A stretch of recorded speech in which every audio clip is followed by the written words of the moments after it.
ವೀಕ್ಷಕರೇ ನಮಸ್ಕಾರ.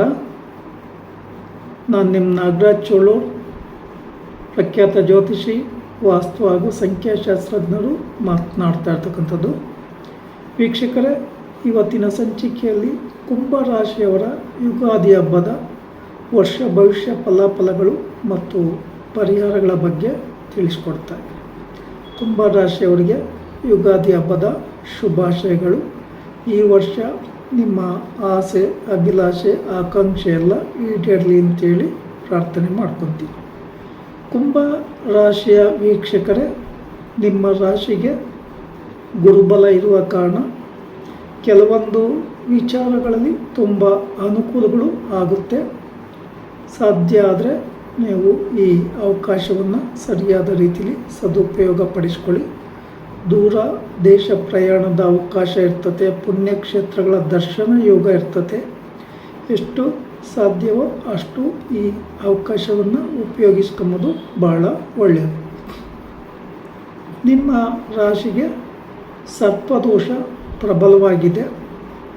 ಈ ಸರ್ಪದೋಷಕ್ಕೆ ಶ್ರೀ ಕ್ಷೇತ್ರ ಕುಕ್ಕೆ ಸುಬ್ರಹ್ಮಣ್ಯ ಕ್ಷೇತ್ರದಲ್ಲಿ ಸರ್ಪ ಸಂಸ್ಕಾರ ಶಾಂತಿ ಹೋಮ, ಆಶ್ಲೇಷ ಬಲಿ, ನಾಗ ಪ್ರತಿಷ್ಠೆಯನ್ನು ಮಾಡಿಸ್ತಕ್ಕಂಥದ್ದು ಭಾಳ ಒಳ್ಳೆಯದು.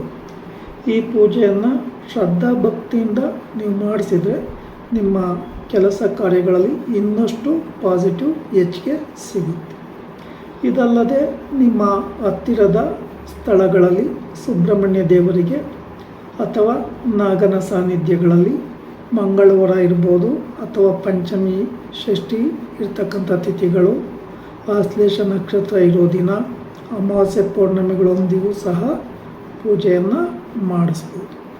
ನಿಮ್ಮ ಹತ್ತಿರದ ನಾಗನ ಸಾನ್ನಿಧ್ಯದಲ್ಲಿ ನಾಗರ ಕಲ್ಲನ್ನು ಶ್ರದ್ಧಾ ಭಕ್ತಿಯಿಂದ ತೊಳೆದು ಶುದ್ಧಗೊಳಿಸಿ ಗಂಧ ಕುಂಕುಮಾಕ್ಷತೆಗಳನ್ನು ಲೇಪನ ಮಾಡಿ ಪೂಜಾ ಸಾಮಗ್ರಿಗಳನ್ನು ಸಮರ್ಪಿಸಿ ನೈವೇದ್ಯವನ್ನು ಸಮರ್ಪಿಸಿ ಶ್ರದ್ಧಾ ಭಕ್ತಿಯಿಂದ ಪೂಜೆ ಮಾಡೋದ್ರಿಂದಲೂ ನೆಗೆಟಿವ್ ಕಮ್ಮಿ ಆಗುತ್ತೆ. ಅಥವಾ ಈ ಪೂಜೆಯನ್ನು ಪುರೋಹಿತರ ಕೈಯಿಂದಲೂ ಸಹ ಮಾಡಿಸ್ಬೋದು. ಒಟ್ಟಿನಲ್ಲಿ ಸರ್ಪದೋಷದ ವೈಪರೀತ್ಯದಿಂದ ಕೆಲವೊಂದು ಅವಕಾಶಗಳಲ್ಲಿ, ವಿಚಾರಗಳಲ್ಲಿ ಮನಸ್ತಾಪ ಉಂಟಾಗ್ತದೆ. ಪಾರ್ಟ್ನರ್ಶಿಪ್ ವ್ಯವಹಾರ ಬೇಡ. ಗಣಪತಿಯ ಆರಾಧನೆ ಮಾಡೋದ್ರಿಂದಲೂ ನೆಗೆಟಿವಿಟಿ ಕಡಿಮೆ ಆಗುತ್ತೆ.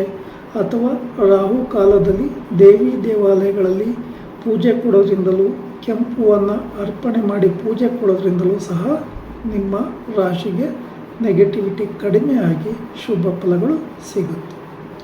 ವಿಶೇಷವಾಗಿ ನಿಮ್ಮ ರಾಶಿಗೆ ಸಾಡೆ ಸಾತಿ ಶನಿ ಭಗವಾನರ ಪ್ರಭಾವ ಇರೋದರಿಂದ ಶನಿವಾರಗಳಂದು ಕಪ್ಪು ನೀಲಿ ಬಣ್ಣದ ವಸ್ತ್ರಗಳ ಧಾರಣೆ ಬೇಡ. ಕಟಿಂಗ್ ಶೇವಿಂಗ್ ಮಾಡಿಸ್ಬೇಡಿ, ನಾನ್ ವೆಜ್ ತಿನ್ನಬೇಡಿ, ಡ್ರಿಂಕ್ ಮಾಡಬೇಡಿ. ಹೊಸ ವ್ಯಾಪಾರ ವ್ಯವಹಾರಗಳಿಗೆ ಉತ್ತಮವಾದಂಥ ದಿನ ಅಲ್ಲ. ಶನಿವಾರಗಳಂದು ಶನಿ ಭಗವಾನರಿಗೆ ಬನ್ನಿ ಪತ್ರೆ, ಬಿಲ್ವ ಪತ್ರೆ, ಪೂಜಾ ಸಾಮಗ್ರಿಗಳೊಂದಿಗೆ ದೇವಸ್ಥಾನಕ್ಕೆ ಹೋಗಿ ದೇವಸ್ಥಾನದ ಸುತ್ತ 8 ಸುತ್ತು ಪ್ರದಕ್ಷಿಣೆ ಹಾಕಿ ಈ ಸಂದರ್ಭದಲ್ಲಿ ಓಂ ಶಂ ಶನೇಶ್ವರಾಯ ನಮಃ ಈ ಸ್ತೋತ್ರವನ್ನು ಜಪಿಸಿ ನಂತರ ಎಳುಬತ್ತಿಯ ದೀಪವನ್ನು ಹಚ್ಚಿ ಎಳ್ಳೆಣ್ಣೆ ಅಭಿಷೇಕ ಮಾಡುವ ಅವಕಾಶ ಇದ್ದರೆ ಎಳ್ಳೆಣ್ಣೆ ಅಭಿಷೇಕ ಮಾಡಿ ಅಥವಾ ಎಳ್ಳೆಣ್ಣೆಯನ್ನು ದಾನ ಕೊಡಿ. ಅನಂತರ ದೇವಸ್ಥಾನದಲ್ಲಿ ನಿಂತುಕೊಂಡು ಪೂಜೆ ಮಾಡಿಸೋದು ಒಳ್ಳೆಯದು. ಅಲ್ಲೇ ನವಗ್ರಹಗಳ ಸಾನ್ನಿಧ್ಯ ಇದ್ದಂಥ ಪಕ್ಷದಲ್ಲಿ ನವಗ್ರಹಗಳಿಗೆ 9 ಸುತ್ತು ಪ್ರದಕ್ಷಿಣೆ ಹಾಕಿ ಪ್ರಾರ್ಥನೆಯನ್ನು ಮಾಡ್ಕೋಬೇಕಾಗುತ್ತೆ.